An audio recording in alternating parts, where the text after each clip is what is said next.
Boa noite, queridos amigos, muita paz a todos. Nós estamos iniciando mais uma doutrinária virtual aqui pelo canal do ProSEBEM TV, desejando a todos muita paz, muita tranquilidade, muita alegria nesse momento, nessa época do ano em que a gente revê os familiares, as pessoas que às vezes a gente está afastado, então é um momento sempre de felicidade. E nós vamos, no dia de hoje, trazer uma questão que é uma questão muito relevante, que às vezes até é o que nos leva para a nossa casa espírita, que é justamente a mediunidade. Mas antes vamos fazer a nossa leitura do Evangelho.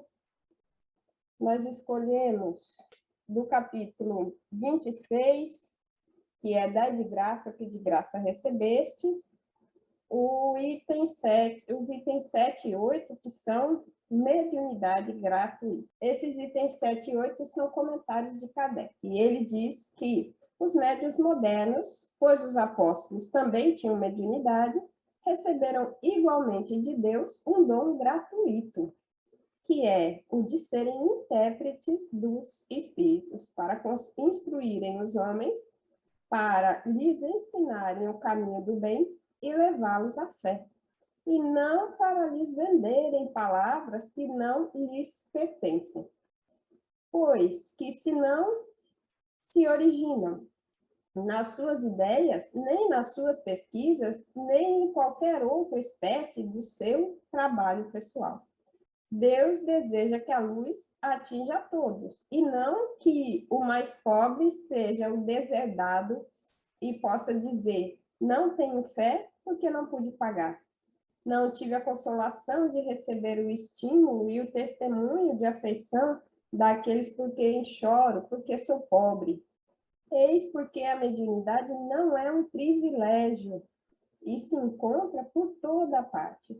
Fazê-la pagar seria, portanto, desviá-la da sua finalidade providencial. Qualquer pessoa que conheça as condições em que os bons espíritos se comunicam, sua repulsa a todas as formas de interesse egoísta e saiba como pouca coisa basta para afastá-los, jamais poderá admitir que espíritos superiores estejam à disposição do primeiro que os convocar, a tanto por sessão. O simples bom senso repele semelhante coisa. Não seria ainda uma profanação evocar por dinheiro os seres que respeitamos ou que nos são caros? Não há dúvida que podemos obter manifestações dessa maneira, mas quem poderia garantir-lhes a sinceridade?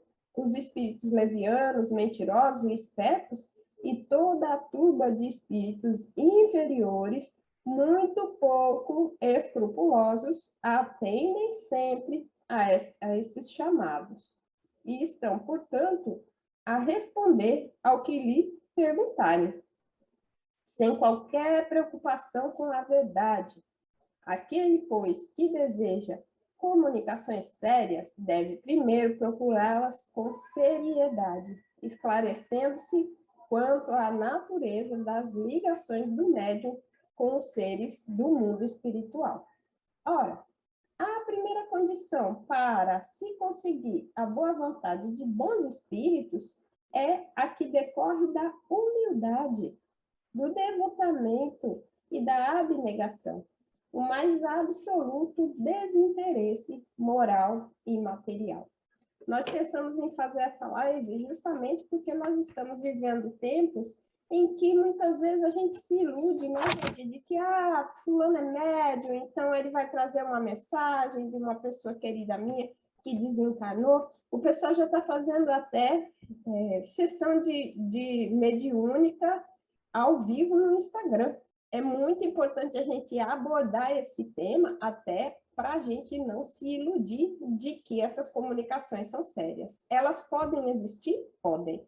Pode ser a espiritualidade ali transmitindo a mensagem? Pode, mas não há garantia nenhuma de que sejam mensagens verdadeiras, até pela qualidade dos espíritos que estão agindo.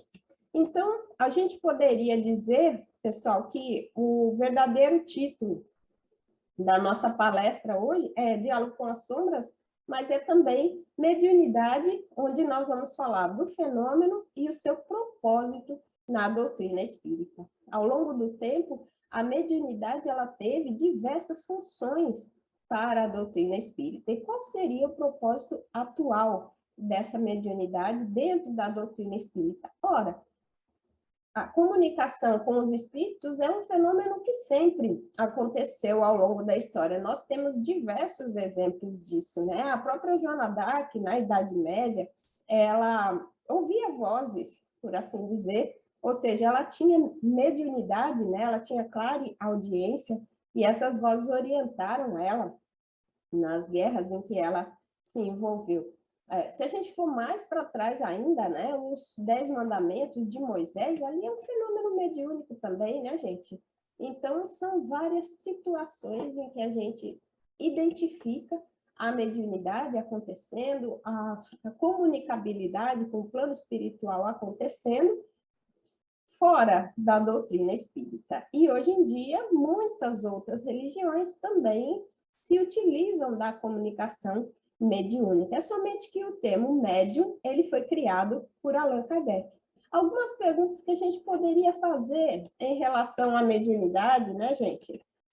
Para que serve? Para que servem, por exemplo, as reuniões mediúnicas? Muitas vezes a gente não vai no centro porque fica cismado, sei lá o que vai acontecer lá, e fica achando que na casa espírita tem sessão mediúnica aberta, e aí você já vai chegar e participar de uma reunião mediúnica. Não é verdade. As reuniões mediúnicas na casa espírita são reuniões fechadas, não são abertas a quem deseja participar. Então, para que servem essas reuniões?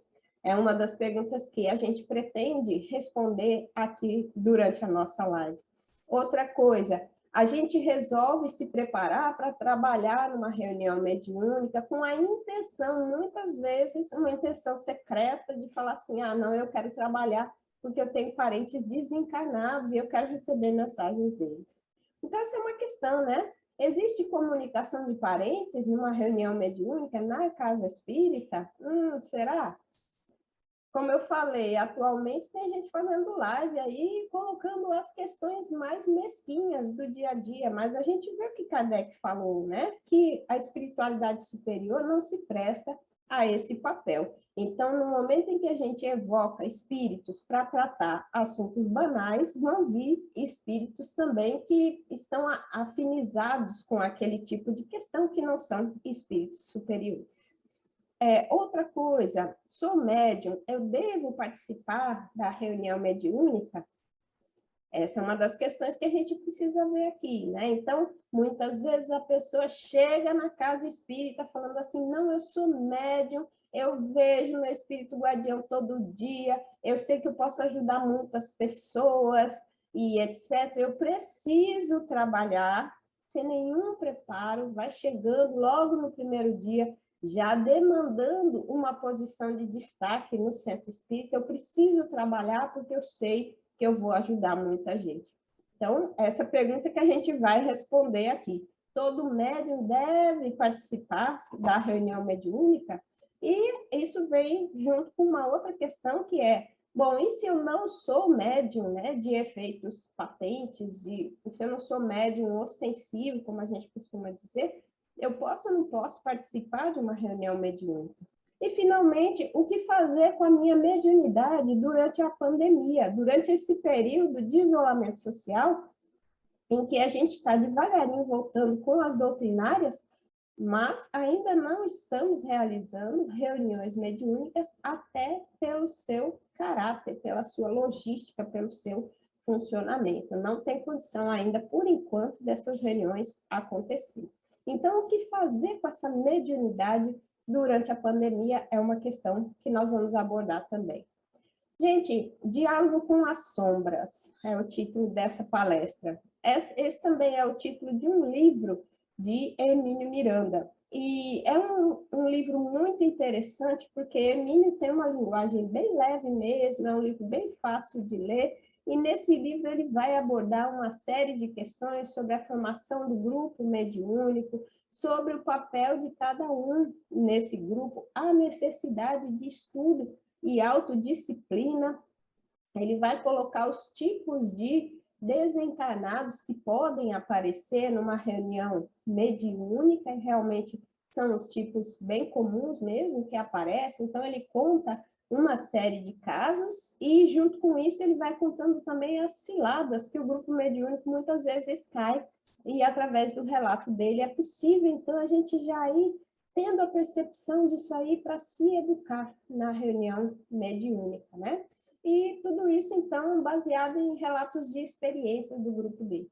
É o único livro sobre mediunidade? De forma alguma, gente. Nós temos o livro dos médiuns, de Kardec, é só que o livro dos médiuns é um livro para estudo, certo? Então, o ideal é a gente se engajar nos estudos da Casa Espírita para estudar tópico por tópico do livro dos médiuns, discutir e ganhar em entendimento em relação a essa obra, que é muito instrutiva mesmo. Porém, a gente pode também acompanhar, fazer a leitura de outros livros. Ó. Tem um livro muito interessante de André Luiz, que é inclusive uma narrativa. Eu gosto das narrativas porque fica fácil da gente compreender. Tem muito conteúdo nesse livro, nos domínios da mediunidade. Só que esse conteúdo todo, ele é colocado através de uma narrativa. Inclusive, eu quero sugerir a todos vocês que assistam ao estudo que a gente fez, se eu não me engano, são 6 ou 7 aulas, que está aqui no canal do ProZB. Eu vou colocar o card aqui para a gente ter o link, e também na descrição do vídeo eu vou colocar. Eu, Bruninha e Viviane, nós lemos e destrinchamos esse livro, né? Trazemos essa discussão, respondemos perguntas que tinha no chat. Alguns livros também muito interessantes, gente, que vão dar relatos de pessoas que são médiuns e das experiências delas com a mediunidade. Tem um livro interessante que é Recordações da Mediunidade, de Ivone do Amaral Pereira. Sueli Caldas Schubert, né, que desencarnou no mês de maio agora de 2021, desencarnou por Covid, né? E ela é considerada a dama da mediunidade. Ela tem muitas obras, todas elas relacionadas com a comunicação mediúnica. Eu sugiro Obsessão e Desobsessão, que é um livro muito interessante. Mediunidade, O Caminho para Ser Feliz, de Sueli Caldas Schubert. Também, ó, Estudando a Mediunidade, que é um livro de Martins Peralva. Qual que é o interesse do livro Estudando a Mediunidade? Ele vai explicar os fenômenos mediúnicos, fazendo sempre relatos, analisando sempre trechos do livro de André Luiz, Nos Domínios da Mediunidade. Então, vai que você assiste o estudo, lê o livro e fica um pouco no ar. Aí Martins Peralva vem ajudar, não é? Com o livro Estudando a Mediunidade. De Manuel Filomeno de Miranda, é um projeto Manuel Filomeno de Miranda, mas tem um livro bem interessante, que é Qualidade na Prática Mediúnica. Aí tem mais um livro da Sueli, que é As Dimensões Espirituais do Centro Espírita. Então, ela vai relatar tudo o que acontece do ponto de vista do plano espiritual, numa reunião doutrinária, numa reunião mediúnica e várias atividades na Casa Espírita. Todos esses livros, eu vou colocar o título na descrição desse vídeo, gente, vale muito a pena a gente ir lendo devagarinho. Então, tem uma lista aí de vários, né? Quem se interessa pela temática da mediunidade, para ler aí, seja essa a nossa determinação de ano novo, falar, agora eu vou estudar a mediunidade. E fica um convite também para que todos se engajem nos cursos do ProZebem, né? A começar pelo curso básico de Espiritismo, que vai trazer as noções básicas, e depois o curso básico de mediunidade. Eu preciso ser médium ostensivo para fazer o curso básico de mediunidade? Não. É muito importante a gente conhecer a mediunidade, nós como espíritas, até para saber lidar com elas, até para, se a gente for voluntário, trabalhador voluntário na casa, a gente, se por acaso a gente se deparar com situações né, envolvendo comunicações mediúnicas, a gente vai ter segurança para lidar com essas situações, tá certo? Uma pergunta que a gente sempre se faz, e às vezes é justamente esse o motivo que a gente vem para a casa espírita, será que eu sou médium? Será que eu não sou médium? Kardec dá duas definições de mediunidade. Ele fala assim, no primeiro momento, todo mundo se comunica com o plano espiritual. Nem que seja somente quando a gente, pelo sono, se desdobra e vai estar em contato com amigos espirituais, no plano espiritual. Mas a gente também é inspirado, muitas vezes, nas coisas do dia a dia, nas decisões que a gente tem que tomar, a gente é inspirado pela espiritualidade amiga, então, nesse sentido, todos nós somos médiuns.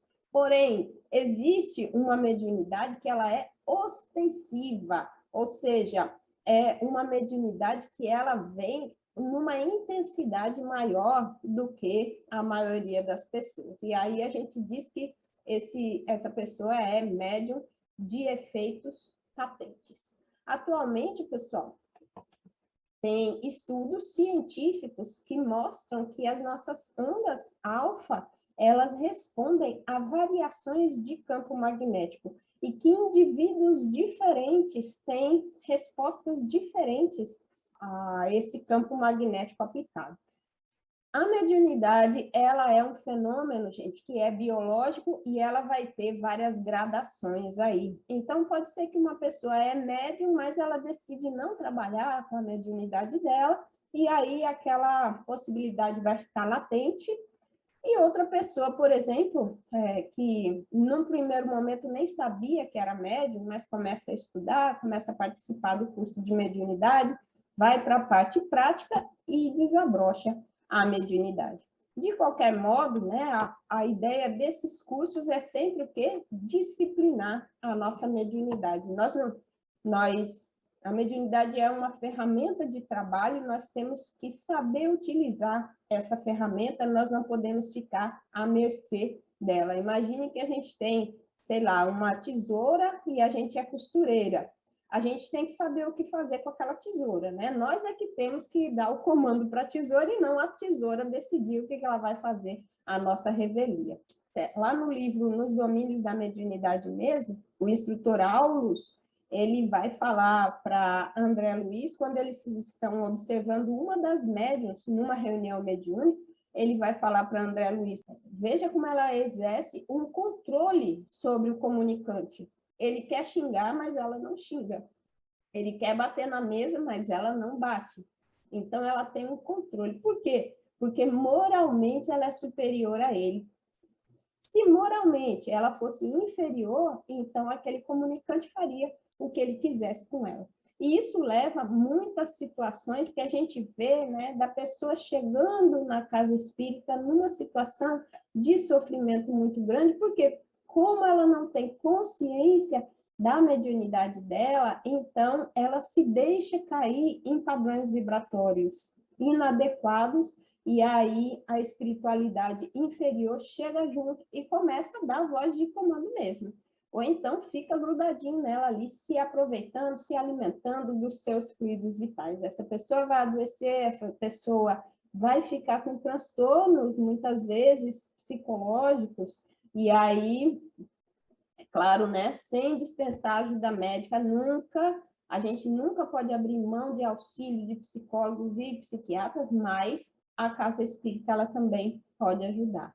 E aí pode ajudar como, pessoal? Pegando aquela pessoa despreparada e colocando numa mesa mediúnica, de forma alguma.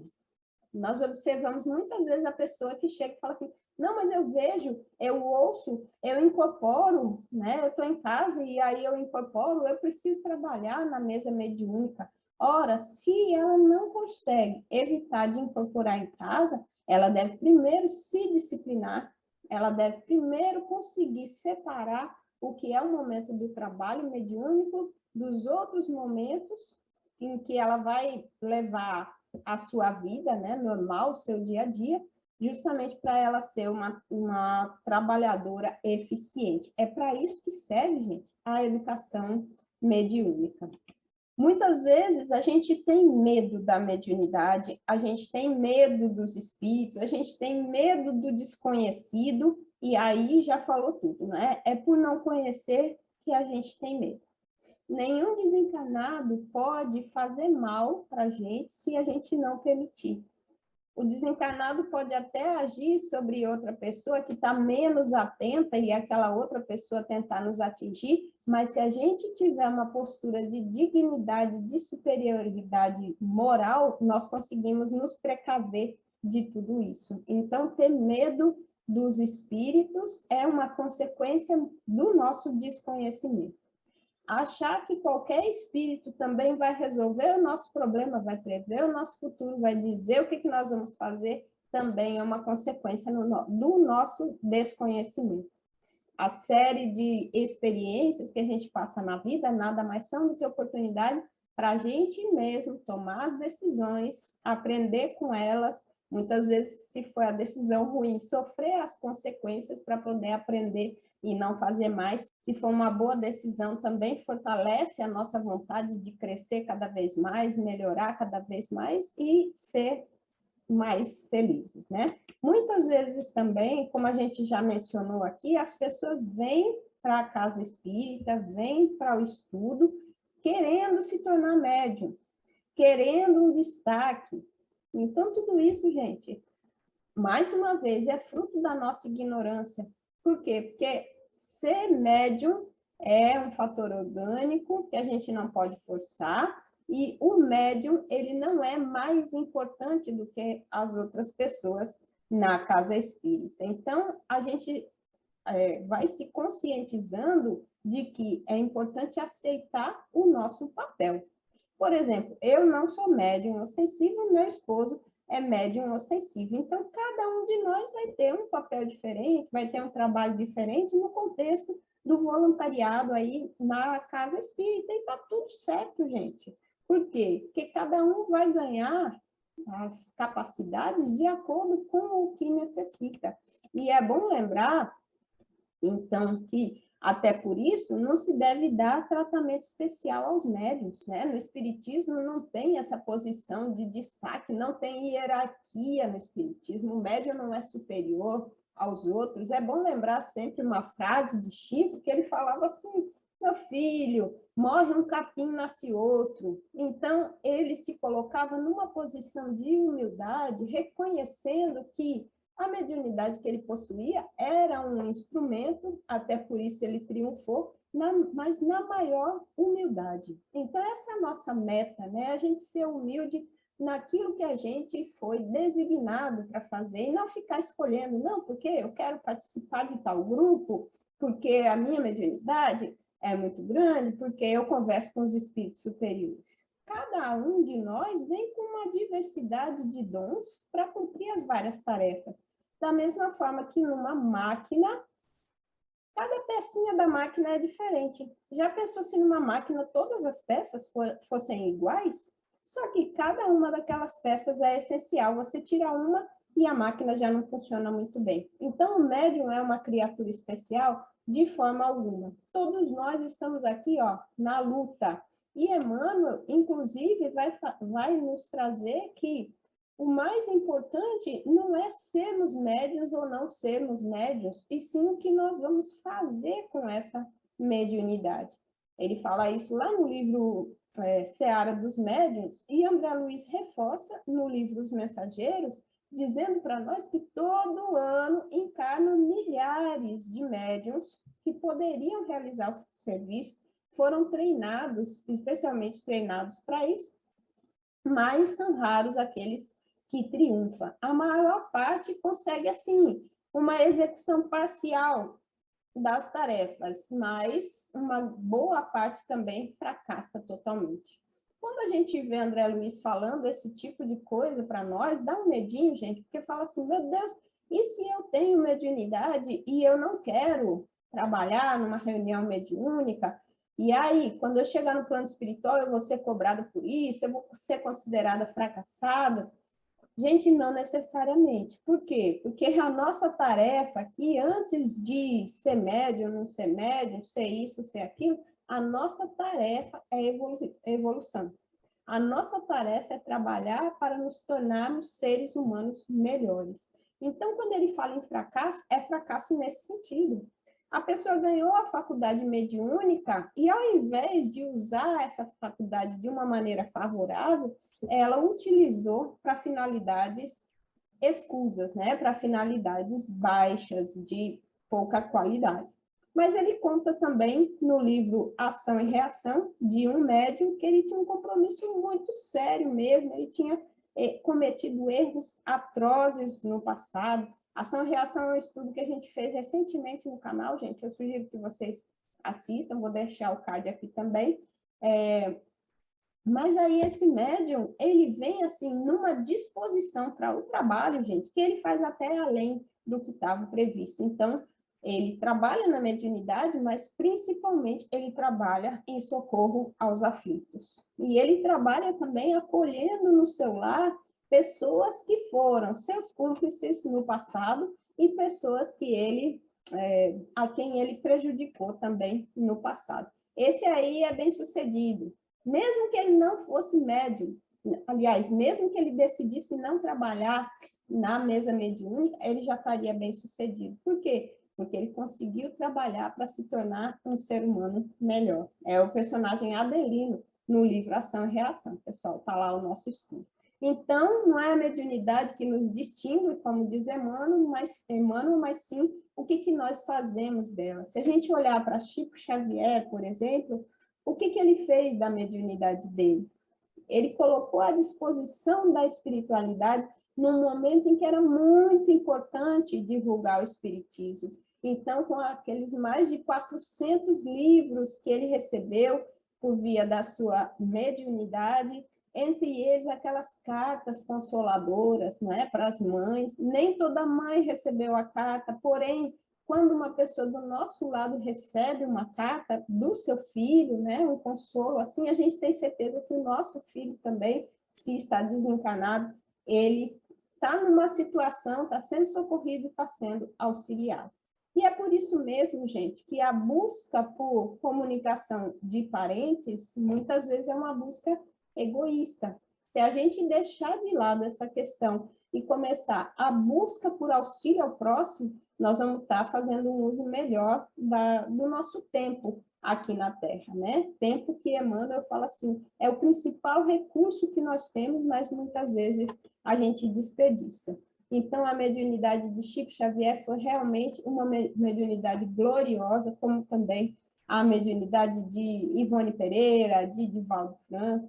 Inclusive, Ivone Pereira, gente, desde pequenininha já, com manifestações mediúnicas, e é interessante a história dela, né, no livro Recordações da Mediunidade, porque ela vai relatar o seguinte, que ela vem de uma série de erros do passado. Então, isso já destrói toda aquele nosso preconceito de que, não, o médium, ele é superior, o médium é a pessoa que sabe mais do que os outros. Não necessariamente. O médium é uma pessoa paranormal, de forma alguma. No livro dos Espíritos, inclusive, Kardec vai nos dizer lá na introdução do livro, tá, que as comunicações entre o mundo espírita e o mundo corpóreo, elas estão na ordem natural das coisas. Então, esse contato, essa comunicação, não é nada sobrenatural. E ele vai falar a mesma coisa lá no livro dos médiuns, né? Existem vários tipos de mediunidade, pessoal, e em cada momento, né, da história, um tipo diferente de mediunidade foi importante. Desde as batidas, né, que é a mediunidade de tipologia, que foi lá no início, né, e que despertaram o interesse de Kardec, né, os fenômenos de materialização. O Lord Crookes, que é um cientista vencedor do Prêmio Nobel, e que ele fez uma série de experimentos com materialização, até chegar à conclusão de que não tinha como aquilo ser uma falsificação, era realmente um fenômeno trazido pelo plano espiritual. A transfiguração, né, que nós vemos lá no Evangelho, naquela passagem que estava Pedro, Tiago e João junto ao Cristo no Monte Tabor, e eles veem o fenômeno de transfiguração. todos esses fenômenos tiveram o seu momento para acontecer. Hoje em dia, os tipos de mediunidade que a gente mais vê são as mediunidades de psicofonia e psicografia. Psicografia, que é a escrita, né, através do médium, e a psicofonia, que é a fala. Claro, tem médium de clarividência, clareaudiência, de desdobramento também, não é? De psicometria, que são aquelas pessoas que pegam no objeto e conseguem visualizar toda a história daquele objeto. Para mais detalhes sobre o tipo de mediunidade, eu convido vocês a fazer o curso básico de Espiritismo e depois o curso básico de mediunidade. A gente estuda em detalhe isso. Mas para que isso? Qual é a função disso na casa espírita atualmente? Não é mais de convencer as pessoas. Não é mais de dizer, olha, seu parente está aqui, está ali, está em tal colônia, a casa dele na colônia é verde, é rosa, e etc. Não é mais para esse tipo de coisa, gente. A mediunidade atualmente é para auxiliar irmãos sofredores do plano espiritual, e também para auxiliar em processos de obsessão, em que alguém está sendo atacado ou perseguido por irmãos que estão num processo de vingança ali e a gente pode auxiliar. Lembrando sempre que, nesse caso, é um auxílio inicial que a gente dá e que é muito importante que a pessoa depois prossiga com a sua reforma íntima para ser realmente beneficiada dos processos. E aí, será que nós somos médiuns? Será que nós não somos médiuns? Ao longo dos estudos e das práticas mediúnicas, a gente vai descobrindo esse tipo de coisa. Mas sempre o que a gente sugere é que se busque primeiro uma explicação do ponto de vista material. Então, muitas vezes a pessoa fala assim, eu consigo ver a aura. E é somente um fenômeno biológico de cansaço da retina, né? De saturação de luz na retina. Às vezes a gente está em casa e ouve uns barulhos esquisitos, falando, nossa, eu acho que isso aí foi uma manifestação, que é um fenômeno de tipologia, de repente é um bichinho lá fora, alguma coisa assim, né? Então, observar esse tipo de coisa, se não tem uma causa física para o sintoma. Às vezes a gente está com uma anemia e fala assim, não, eu estou sendo obsidiado. Então, precisa tomar muito cuidado com essa questão na identificação, tá? Isso faz parte do processo da educação do médico. Outra coisa, observar se o fenômeno é eventual ou se é um fenômeno persistente, né? Se acontece com frequência ou se acontece só de vez em quando. Por quê? Porque existem episódios eventuais. Existem situações em que a gente tem essa ampliação temporária da capacidade mediúnica por conta do que André Luiz se chama de desequilíbrio vibracional. Então, só para dar um exemplo, às vezes a gente está muito abalada com alguma situação, às vezes a gente tem um parente que está às beiras do desencarne e aí a gente visualiza. Tem um exemplo disso no livro Somos Seis, Psicografia de Chico Xavier, onde ele vai fazer referência às vítimas do incêndio num edifício em São Paulo, que pegou fogo, eu acho que na década de 70, que é o edifício Joelma. Não sei se vocês já ouviram falar, se é do tempo de vocês. Eu era criança nessa época, mas ele vai mencionar, em particular, uma moça que trabalhava no Joelma, chamada Volquimar, e essa moça, ela morre nesse incêndio, né? Ela desencarna, porém, num determinado momento em que a mãe e o irmão dela estavam procurando por ela em hospitais, em IML, etc., ela aparece para a mãe. Quer dizer que a mãe dela era médium? Não. Ela estava temporariamente numa situação de desequilíbrio vibracional magnético aí, e aí ela vê, naquele momento ela vê a filha, e quantas pessoas não vivenciam essa situação, né, gente? Vê a pessoa amada, sonha com a pessoa amada que acabou de desencarnar, e esse tipo de coisa. Às vezes a pessoa está longe e fala assim, fulano morreu. Como é que você sabe? Não, eu sei que ele morreu. E aí, esse tipo de situação não configura, não quer dizer que a pessoa é médium, pode ser um episódio eventual, certo? Então, voltando àquelas perguntinhas, o nosso tempo já está acabando aqui, né? Voltando àquelas perguntinhas, eu espero que a gente tenha, na nossa fala, conseguido responder a pelo menos algumas delas, né? Então, as reuniões mediúnicas na casa espírita, para que elas servem?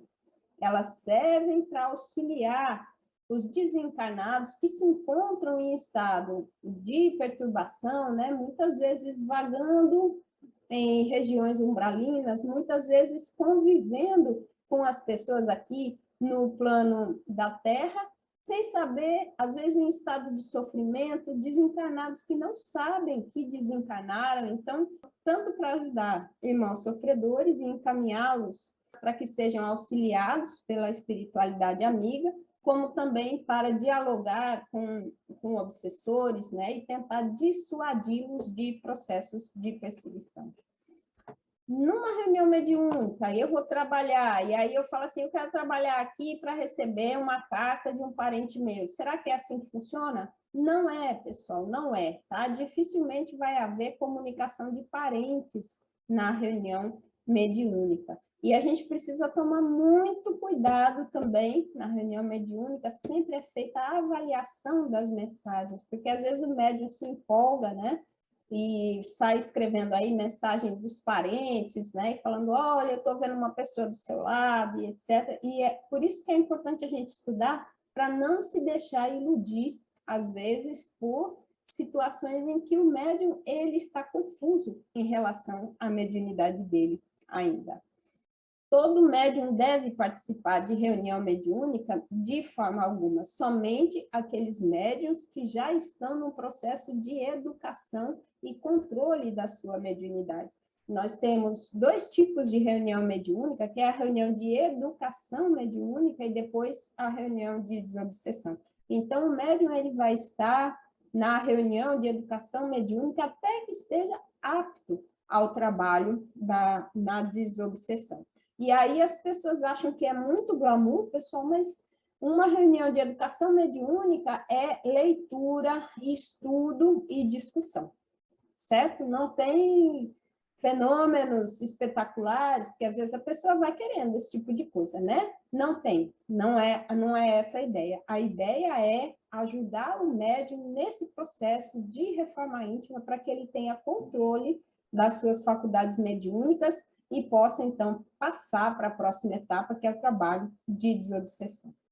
Próxima pergunta. Somente médiuns devem participar? E isso é respondido lá no livro de Hermínio Miranda, Diálogo com as Sombras. Não, existem várias outras funções que, inclusive, é desejável que a pessoa não tenha mediunidade ostensiva, não tenha mediunidade de efeitos patentes para poder desempenhar. Por exemplo, o dialogador, aquele que vai conversar com o obsessor, por exemplo, ele não pode ser médium, porque senão ele corre o risco também de começar a dar manifestação daquele espírito ou de outros espíritos, e aí vira uma confusão na reunião, né? Então, existem vários papéis e nem todos precisam ser médium para participar de uma reunião mediúnica. Por outro lado, não se deve ir para a reunião mediúnica só por curiosidade, só porque acha bacana, só porque quer falar para os amigos que trabalham na mediúnica, não.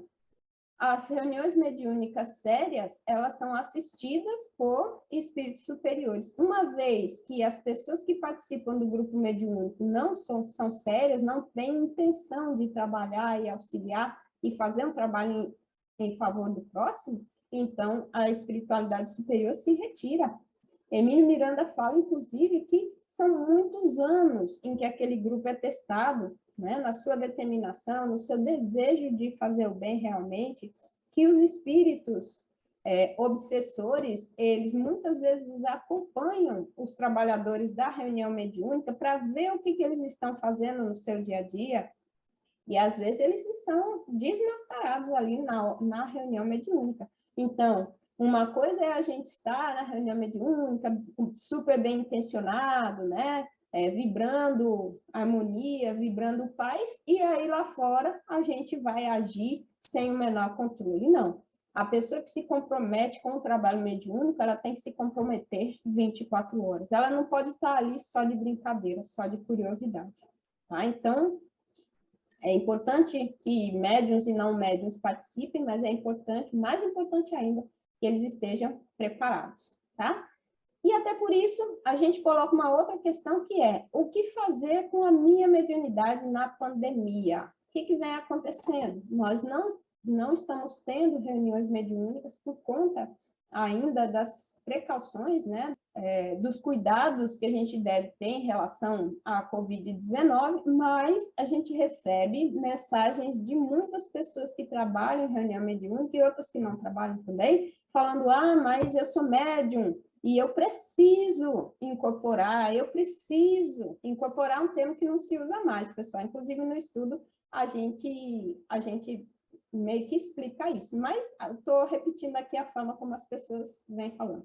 Eu preciso trabalhar com a mediunidade, eu preciso receber espíritos e etc.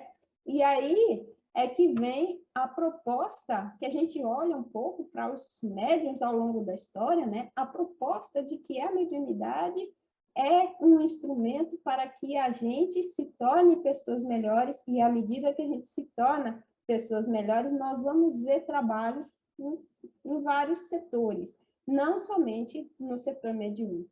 E mais ainda, se nós já estivermos educados do ponto de vista da mediunidade, nós vamos saber controlar esses fenômenos. Então, muitas vezes, esse desejo de voltar, né, essa ansiedade, não, porque eu necessito trabalhar na reunião mediúnica, ela reflete um despreparo da pessoa, que deve lançar um olhar para si mesma, fazer uma autocrítica. Um dia desses eu estava vendo um meme na internet muito interessante. Olha, você quer ser médium de efeitos físicos? Pega a vassoura, varra a casa de alguém que está doente, que está precisando. Você quer ser médium de transporte, né? Dê carona para alguém que está precisando e é um médico, uma pessoa de idade, ou então transporte a compra do supermercado para casa dessa pessoa. Você quer ser um médium de clarividência? Enxergue os mais necessitados e por aí vai, né? Você quer ser um médium de psicofonia? Traga palavras de amorosidade para as pessoas que estão ali fragilizadas, muitas vezes, no seu emocional. Então, não é necessário a gente ficar nessa ansiedade toda para voltar para a reunião mediúnica. Por quê? Porque tem muitas possibilidades de trabalho que não são o trabalho mediúnico, mas que vão nos ajudar a crescer, tá certo? Então, a gente vai ficando por aqui, lembrando que o mais importante de tudo, para quem tem ou para quem não tem faculdade mediúnica, é a gente buscar o nosso crescimento como seres humanos, nos tornarmos seres humanos cada vez mais semelhantes ao nosso modelo e guia. Isso é o que nós chamamos de mediunidade com Jesus na Casa Espírita. Gente, obrigada por vocês terem participado aqui conosco. Eu espero que tenha sido útil esse bate-papo para vocês, da mesma forma que foi útil para mim. E eu desejo a todos muita paz, aproveitando que a gente está no final de ano, e os votos de que nós continuemos sempre nesse trabalho de autoburilamento, nessa luta para vencer as nossas más inclinações, né? Que esse esforço para vencer as más inclinações é que nos caracteriza como verdadeiros espíritas, e que nós possamos semear a paz onde nós estivermos. Vamos para a nossa prece final. Obrigada, amigo Jesus, pelo seu auxílio, pela sua presença na nossa vida, e pela espiritualidade amiga que nos assiste e nos auxilia em todos os momentos. Que nós possamos trabalhar de forma honrada para podermos ser chamados de seus seguidores. Fica conosco hoje e sempre, que assim seja. Tchau, meus amigos, obrigada por tudo e até a próxima.